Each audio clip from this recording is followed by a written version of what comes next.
Bismillahirrahmanirrahim. Assalamualaikum warahmatullahi wabarakatuh. Maha suci Allah, segala puji dan syukur kita panjatkan kehadirat Allah.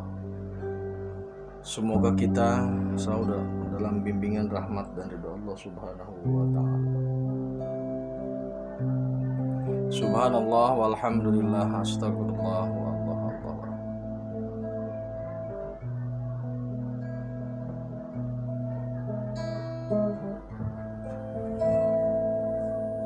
Kembali bersama saya dari tim Raja Wali Nusantara. Kali ini kita akan melanjutkan membahas batas waras. Jika kemarin batas waras yang kita bahas adalah terkait dengan teknologi.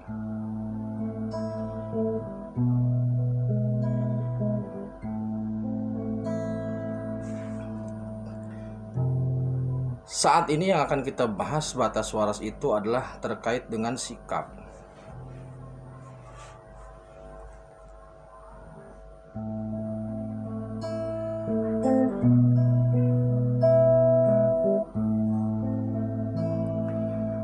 Jadi polanya begini saudaraku.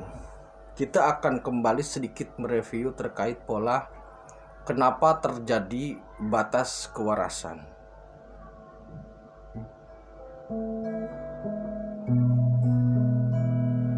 Akal yang ada di kepala atau bisa dikatakan intelektual atau bahasa lainnya rasionalitas yang berpartner dengan malaikat, kemudian nafsu yang berada di limfa perut dan kemaluan yang berpartner terhadap jin, setan dan iblis, itu terminalnya ada di rasa. Rasa itu adalah fuad atau dimensi metafisiknya hati.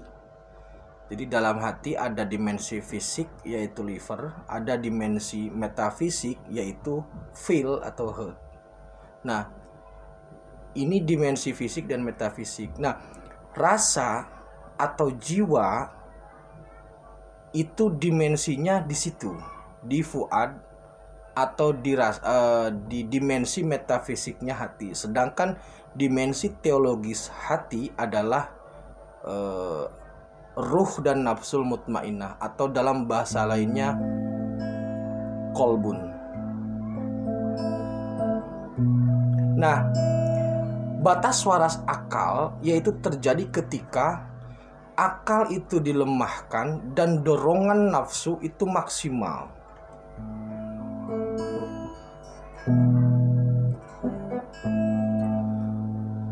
Kita akan mencoba melihat beberapa perilaku yang kalau dalam bahasa umumnya sudah tidak masuk akal atau di luar kewarasan lah.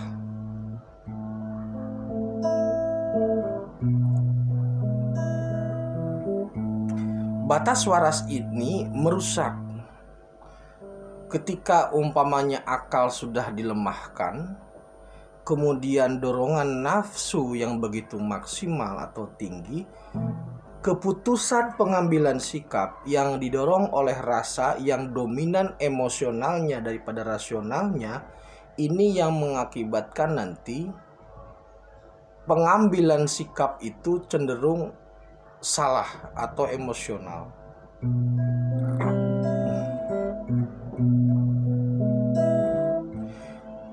Kita lihat di wilayah atau di ruang perdebatan publik sekaliber para petinggi-petinggi negara. Walaupun tidak semua, namun beberapa pejabat publik sering menontonkan dialog, debat yang pada titik tertentu perdebatan itu tidak lagi ilmiah, tidak lagi rasional, tidak lagi mendidik, tapi cenderung lebih kepada mengedepankan emosi, bahkan sampai pada tahap penghinaan pribadi, bisa jadi juga ada seringkali penghinaan ras dan sebagainya.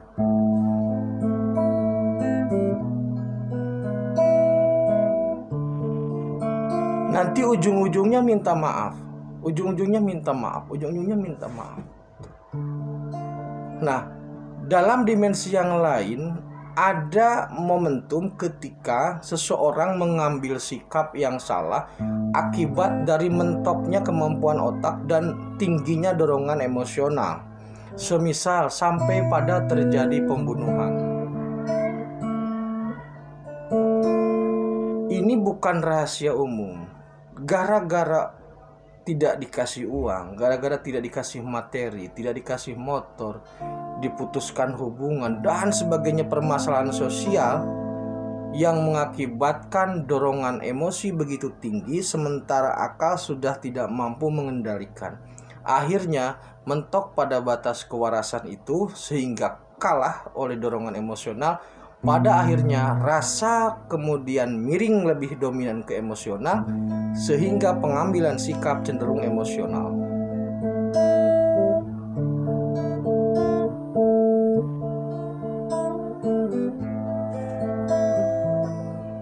Nah, menurut saya dari tim Raja Wali Nusantara, penyakit melemahnya kemampuan akal dalam mengelola informasi atau menerima informasi atau memberikan informasi, lemahnya ini ada suatu penyebab gitu loh. Jadi kalau kemarin rame penyebabnya oleh virus corona, nah saya menduga melemahnya kemampuan akal dalam menerima, memberikan atau mengelola informasi ini juga ada suatu penyebab. Dan saya khawatir karena sekarang ini pengambilan sikap, dialog atau diskusi cenderung lebih dorongan emosional, maka saya secara pribadi khawatir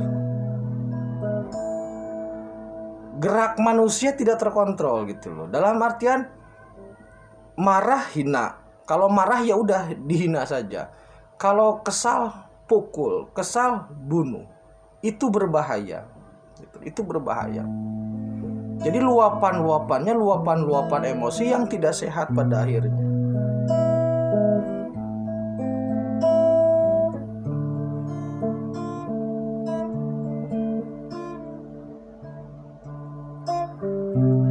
Dan saya melihat ini yang sedang terjadi di negara kita. Ketika rasionalitas sudah tidak lagi menjadi solusi terhadap permasalahan, terhadap suatu permasalahan, karena rasionalitas yang satu berbanding dengan rasionalitas yang lain, umpamanya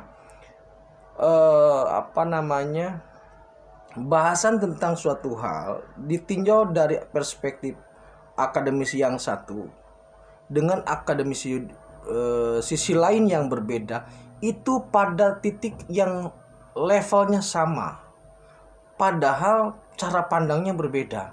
Nah, perbedaan ini tetap sama-sama kuatnya sampai kita kadang bingung menentukan atau memilih mana yang benar. Melihat ini benar, melihat itu juga benar. Ini artinya apa? Dua-duanya sudah mencapai pada titik batas rasionalitas. Karena sama-sama mentoknya gitu.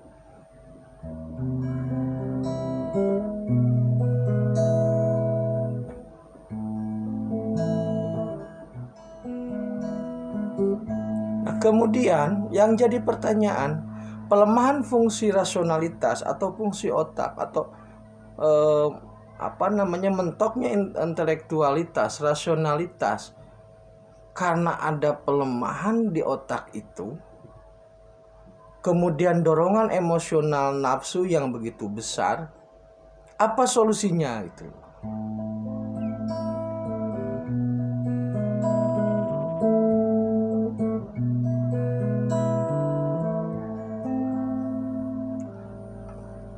Nah, Jika kita atau jika saudaraku seorang pembalap, apakah itu MotoGP atau F1, itu sangat jelas sedikit bermasalah di rem, maksudnya sedikit masalah pada mechanical rem, sedikit masalah pada mechanical gas, itu pasti berpengaruh terhadap kinerja pembalap.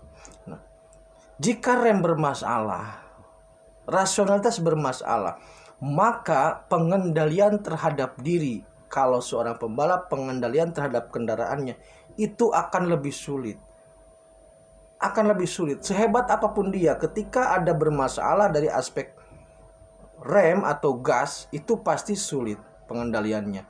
Nah, ketika ini bermasalah, maka hal terbaik kalau seorang pembalap dibawa ke dok atau ke pedoknya, dibawa ke mekaniknya untuk dicari permasalahannya. Nah, sedangkan kita ketika akal ini bermasalah, ada pelemahan akal sehingga cenderung emosional dalam bersikap, cenderung emosional dalam berbicara, sudah tidak lagi menggunakan tidak lagi menyadari identitas yang dimiliki. Apakah pantas seorang yang berpendidikan tinggi tetapi bahasanya emosional, cenderung menghina, atau bahkan sampai rasis? Apakah itu pas? Apakah tepat? Apakah etis? Kan begitu. Nah, seharusnya ketika seperti ini kita harus segera mengembalikan pada format dasar atau mengembalikan kepada prosedur awal. Jika HP sudah error, itu jalan terbaik itu di-reboot dulu atau kesetelan pabrik minimal. Nah, sedangkan manusia untuk untuk menstabilkan kondisi ketika terjadi pelemahan akal, ketika cenderung emosi yang lebih tinggi, sederhana. Ketika Anda sedang dalam posisi marah atau senang, itu jangan bersikap, jangan berbicara. Ketika senang jangan bersikap, ketika marah jangan bersikap. Karena kalau senang bersikap cenderung mendukung, kalau marah bersikap cenderung menolak. Jadi stabilkan. Nah, untuk bisa menstabilkan itu, yang bisa mengendalikan stabilitas rasa, stabilitas atau kontrol terhadap otak dan nafsu, yang mampu mengendalikan itu hanya ruh. Jadi hanya ruh dengan pertolongan Allah yang bisa mengembalikan, menstabilkan ulang antara fungsi emosional dan fungsi akal, sehingga akal akan kembali pada ambang kewarasannya. Dorongan dari emosional tidak lagi atau akan menjadi motivasi yang stabil, tidak lagi meledak sehingga melemahkan fungsi akal. Karena permasalahan saat ini, kalau kita terus kejar dengan rasionalitas, itu tidak akan bisa. Sekarang ini sudah mentok pada ambang rasionalitas. Maka harusnya kita semua cooling down, kembali pada posisi restart pabrik lah kalau HP itu. Emosionalnya dikendalikan, rasionalitasnya juga diposisikan ulang, kemudian fungsi dari ruh dikuatkan, sehingga bisa menjaga kestabilan antara rasionalitas dengan emosionalitas. Ketika stabil antara rasionalitas dengan emosionalitas, maka nanti rasa akan stabil, fuadnya akan stabil. Ketika fuad stabil, maka pengambilan sikap, pengambilan keputusan, perdebatan apapun itu cenderung stabil. Begitu saudaraku terkait dengan ambang batas dalam bersikap, ambang waras dalam bersikap. Ini berbahaya, atau ini harus kita cermati, karena fakta saat ini seperti itu. Yang pintar merasa paling benar, yang punya kekuatan merasa paling kuat, yang punya jabatan merasa paling berkuasa. Ini sudah diambang batas waras. Terima kasih saudaraku, tetap tingkatkan iman dan amal soleh. Akhirul kalam, assalamualaikum warahmatullahi wabarakatuh.